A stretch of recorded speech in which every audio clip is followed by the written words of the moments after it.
Missile داغے اور ان کا جو ڈوم سسٹم تھا وہ بھی نکارہ کیا. تو اس کے باوجود امریکہ نے جو اٹیک کیا ہے اس کے دیکھیں ایران اس کو ریٹیلیٹ کرتا ہے اور کس طریقے سے کرتا ہے.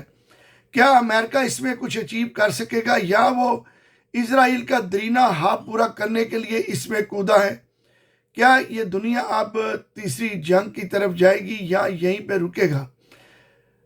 ڈونلڈ ٹرمپ صاحب کا میں بیان سن رہا تھا، میں حیران ہوں اس شخص کی جو باتوں کو، جو رونیت تھی اس کی سٹیٹمنٹ کا، جو پہلی سٹیٹمنٹ انہوں نے دی ہے اس کے اندر وہ کہتے ہیں کنگریچولیشن، مبارک ہو نیتن یاہو اسرائیل، ہم نے وہ کام کر دیا جو کوئی نہیں کر سکتا تھا. اس میں ایک بہت بڑا پیغام ہے دنیا کے لیے جو سوچنا ہوگا، یہ سمجھنا ہوگا. یہ پیغام ہے رشیا اور چائنا کے لیے. اس پیغام میں وہ یہ کہتے ہیں کہ ہم نے ثابت کیا ہے کہ ہم طاقتور ہیں اور یہ جو ٹیکنالوجی ہے یہ صرف ہمارے پاس ہے، ہم دنیا میں کہاں بھی کہیں بھی تباہی مچا سکتے ہیں. میں سب سے پہلے امریکہ کے ایران کے اوپر اس حملے کی پرزور مذمت کرتا ہوں. میں سمجھتا ہوں امریکہ کو یہ نہیں کرنا چاہیے. یہ حملہ ایران کی سالمیت پر حملہ ہے اور اس کے آگے کانسیکوینسز کیا ہوں گے. دنیا کو ڈونلڈ ٹرمپ صاحب تو یہ کہہ کر آئے تھے کہ میں دنیا میں امن لے کے آؤں گا، تو کیا بم مار کر وہ امن لانا چاہتے ہیں؟ اور اس کے بعد انہوں نے کہا کہ اس کے بعد ایران کو مذاکرات کی طرف جانا چاہیے. واہ واہ، آپ کسی کو تھپڑ ماریں، کسی کو گالی نکالیں، کسی کو پنچ ماریں اور اوپر سے آپ دنیا کا خطرناک اور سب سے بڑا بم مارا، آپ ایران کے اوپر 6 بم پھینکتے ہیں اور کہتے ہیں، دھمکی بھی دے رہے ہیں کہ مذاکرات کی ٹیبل پہ آؤ. کیا مذاکرات کی ٹیبل پہ آنے کے لیے بم استعمال کرنے پڑتے ہیں؟ I don't think so. I don't even know that what is America's goal is. What America going to achieve out of this? Other than خطے کے اندر ایک بدامنی پھیلانا چاہ رہے ہیں. اسرائیل کو جو موجودہ نقصان ہو رہا ہے اور اب دیکھنا ہے کہ آنے والے 24 گھنٹوں میں یا کچھ دنوں میں ایران اپنی جو ٹیکنالوجی اس کے پاس ہے میزائل کی وہ استعمال کرتا ہے.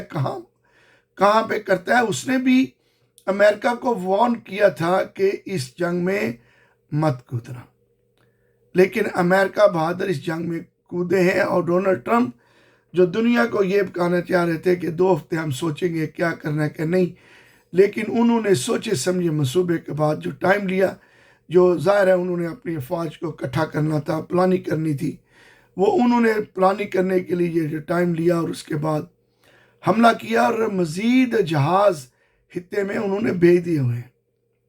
اب امریکہ اس جنگ میں کہاں تک جائے گا، کس حد تک شرکت کرے گا، کتنے اٹیک ایران کے اوپر کرے گا؟ جواب میں امریکہ نے جو کہا تھا، ایران نے جو امریکہ کو کہا تھا کہ اگر آپ نے ایران کے اوپر ڈائریکٹ حملہ کیا تو ہم آپ کو اس کا جواب دیں گے.